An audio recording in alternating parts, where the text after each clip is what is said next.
বেশ কিছুদিন থেকেই উত্তপ্ত পরিস্থিতি বিরাজ করছে চীন ও ভারতের মধ্যকার সম্পর্কে। সম্প্রতি চীন ভারতের লাদাখের কিছু অংশ নিজেদের দাবি করলে উত্তেজনার পারদ বেড়ে যায়। অন্যদিকে চীন পশ্চিমাঞ্চলের স্বায়ত্তশাসিত অঞ্চল তিব্বতের ইয়ারলুং সাংপো নদীর ওপর একটি জলবিদ্যুৎ কেন্দ্র নির্মাণের ঘোষণা দেয়। জলবিদ্যুৎ কেন্দ্রটি ভারতের ব্রহ্মপুত্র নদের ওপর প্রতিষ্ঠা করছে চীন, আর এতেই ক্ষেপে যায় ভারত, প্রতিবাদ জানায় বেইজিংকে।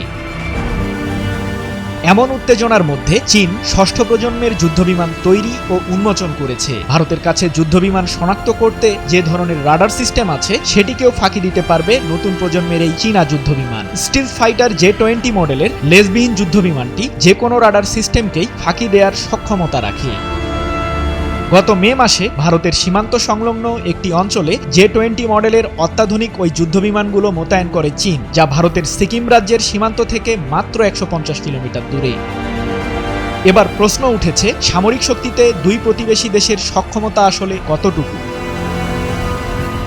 সামরিক শক্তি ও যুদ্ধ নিয়ে গবেষণা করা প্রতিষ্ঠান গ্লোবাল ফায়ার পাওয়ার ইন্ডেক্সের 2023-24 সালের এক জরিপ বলছে, এশিয়ার মধ্যে প্রতিরক্ষা খাতে সবচেয়ে বেশি ব্যয় করে চীন। সর্বশেষ চীন এক অর্থ বছরে সামরিক খাতে দেশটির মোট বাজেটের 229 বিলিয়ন মার্কিন ডলার ব্যয় করেছে, যা চীনকে বিশ্বে প্রতিরক্ষা খাতে শক্তির দিক থেকে তৃতীয় অবস্থানে রেখেছে। অন্যদিকে ভারত 2023-24 অর্থ বছরে প্রতিরক্ষা খাতে ব্যয় করেছে 73.9 বিলিয়ন মার্কিন ডলার। সামরিক শক্তিতে দেশটির অবস্থান বিশ্বের চতুর্থ।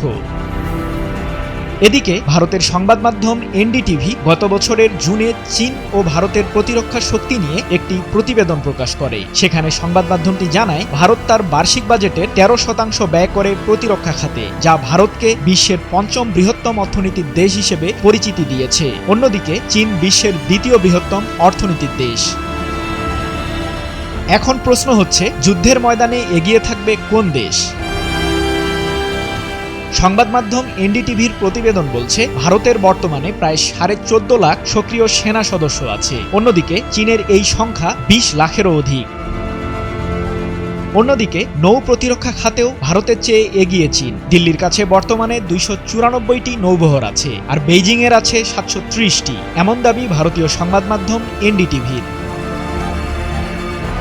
আকাশপথেও পিছিয়ে ভারত। চীনের কাছে যেখানে যুদ্ধবিমান আছে 3304টি, সেখানে ভারতের কাছে দেশটির সামরিক বাহিনী সমস্ত যুদ্ধবিমান মিলে আছে মাত্র 2296টি। ভারতের বেশিরভাগ ফাইটার জেট 1980 এবং 90-এর দশকে কেনা হয়, যার ফলে বর্তমানে দেশটির কাছে পঞ্চম প্রজন্মের কোনো যুদ্ধবিমান নেই। এদিক বিবেচনায় নিলে আকাশপথে চীনের চেয়ে কয়েক গুণ পিছিয়ে ভারত।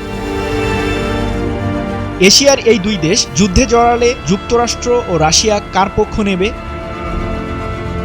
যুক্তরাষ্ট্রের প্রেসিডেন্ট জো বাইডেন প্রশাসনের সময়ে চীনের সাথে খুব একটা সুবিধার সম্পর্ক ছিল না মার্কিনীদের। বিশেষত তাইওয়ান প্রসঙ্গে মার্কিন প্রেসিডেন্ট নাক গলালে ক্ষিপ্ত হন চীনের প্রেসিডেন্ট শি জিনপিং, একে অপরকে নিষেধাজ্ঞার কবলেও বাঁধেন। সম্প্রতি ভারতের সাথে চীনের সম্পর্কে ফাটল দেখা দিলে যুক্তরাষ্ট্রের জাতীয় নিরাপত্তা উপদেষ্টা জ্যাক সুলিভান দিল্লি সফরে আসার ঘোষণা দেন। তুরস্কের সংবাদ মাধ্যম আনাদোলো আজান্সির গত 3রা জানুয়ারির এক প্রতিবেদনে বিষয়টি নিশ্চিত করা হয়েছে।